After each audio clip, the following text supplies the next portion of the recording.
johiliya davri tarixi bir qarashda unchalik ham bizga qanchalik dolzarb mavzu yoki mavzu emasligi degan bir bahsga tortadigan bo'lishi mumkin, lekin aslida bugun jamiyatda kechayotgan juda ko'p har xil mutaassib yoki o'sha radikal qarashga ega shaxslar deb hozir ommalashtirishsiz fikrlarida aynan o'sha johiliya davri va ilk islom davri tarixini noto'g'ri yoki to'liq anglamaslik yotadi.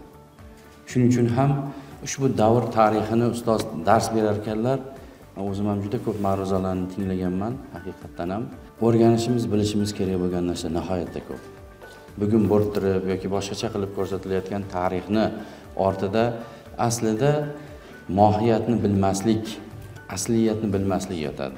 Ana o'sha johiliya davrining jaholatini yoki o'sha ilk islom davrida bo'lgan tarixni noto'g'ri talqin qilinishini oldini olishda ustozni maktablari juda ham katta o'rin egallashini aytmoqchiman. Ochiqlik siyosati va har xil oqimlarning kirib kelishi din bilan bog'liq, diniy e'tiqod bilan bog'liq, hammamiz yaxshi bilamiz. Juda ham murakkab bir vaziyat vujudga kelgan edi.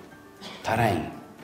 Ana shu paytlarda ustoz eng yuqori o'sha lavozimlarda ishlab, ushbu masalani davlat darajasidagi hal qilinishida juda ko'p muammolarni hal qilinishida o'zlarining hissalarini biz juda ham yaxshi bilamiz va hurmat qilamiz.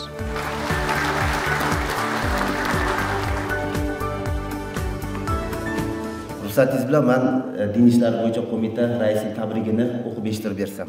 Assalomu alaykum. Avvalo barchamiz uchun qadrli bo'lgan Ahadjon Hasanovning muborak 85 yoshli yubileylari bilan samimiy qutlayman.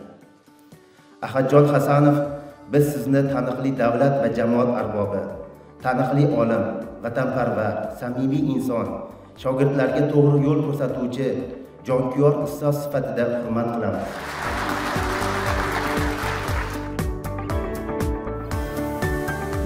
Yildan beri mana shu Ahadjon akaning shogirdlarimizga 1993-yil shu islomshunoslik yo'nalishi ochilganda bizga birinchilardan bo'lib shu johiliya tarixi fanidan dars berganlar. Shu qadar bir chiroyli dars berganlarki, daftarlari bo'lardi, qaysi kitobni, qaysi kutubxonadan, qaysi shifrda olishi ham yozib berardi.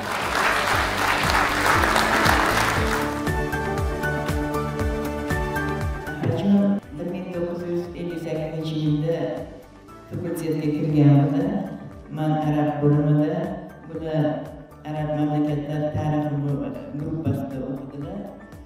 Bularni gruppalari juda ham kuchli bo'lgan. Telman Satarov, Yulduz Azizova, Juman Hoshimov, shularning ichida Ahadjon juda ham kuchli, qobiliyatli, ilmga chanqoq, umuman studentlar orasida juda kamtar, halol, pok yigitlardan bo'lgan. Endi tanishganimizda unda chiroyli, kelishgan yigit edi.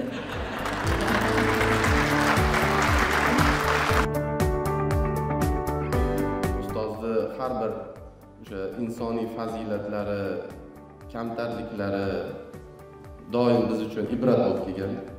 Men rahmatli ustozimiz, qadrdon do'stingiz Ubaydulla Uvatov aytardilar, tom ma'noda Hazrati insondir dedi.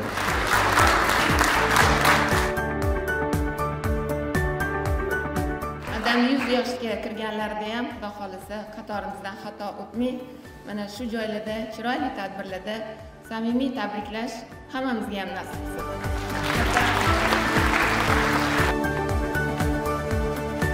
O'zlarini bor tajriba, bilimlarini berishda hech qachon charchamaslar deymiz.